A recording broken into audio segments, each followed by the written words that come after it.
Okay, real talk. Nag-lose ako ng 10 kilos in just 5 months. No crazy workout, no strict diet, no gym, and definitely no gutom moments. Iniinom ko lang tong dalawang combo na to, this tea and this of fiber.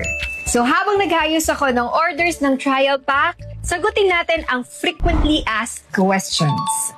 First question, laxative po ba yan? No, bestie! Hindi po ito laxative, walang sasakit ang tiyan, at walang tatakbo sa CR para Alam niyo na yan?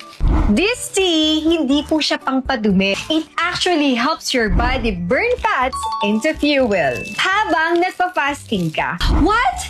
May fasting, hindi ko ata kaya yan. Akala mo lang, be, ako rin. Akala ko mahirap ang fasting. Pero with this special tea, hindi ka mahirapan. Dahil dito, wala kang ma-feel ng atol, gutom, or any cravings at all. Hindi mo mamamalayan ng oras, nakaka 16 or 18 hours of fasting ka na pala. And this fiber naman, tinutulungan tayo na hindi agad mag-spike ang glucose habang kumakain tayo. And also, namamanage na to ang weight natin dahil when you drink this fiber, busog ka agad, nag-e-expand siya sa tummy natin. So, instead na mag-hoard ka ng calories, natutulungan niya tayong i-balance ang insulin mo, which is super duper important sa weight loss. Noong una, gusto ko lang talagang pumayat, pero no expectation ako sa product. But after 5 months, grabe, 10 kilos down ako. Hindi ako mukhang dehydrated na payat at walang energy.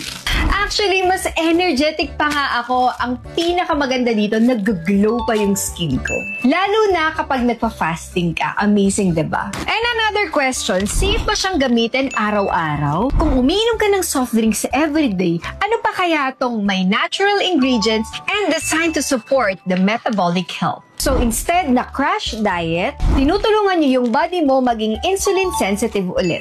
So ibig sabihin, mas efficient ka nang mag-burn ng fats kahit resting ka lang. So kung gusto mong pumayat nang hindi nagugutom at hindi ka nasi-stress, try this combo specialty at Fiber Matrix. Promise, it's not just about losing weight.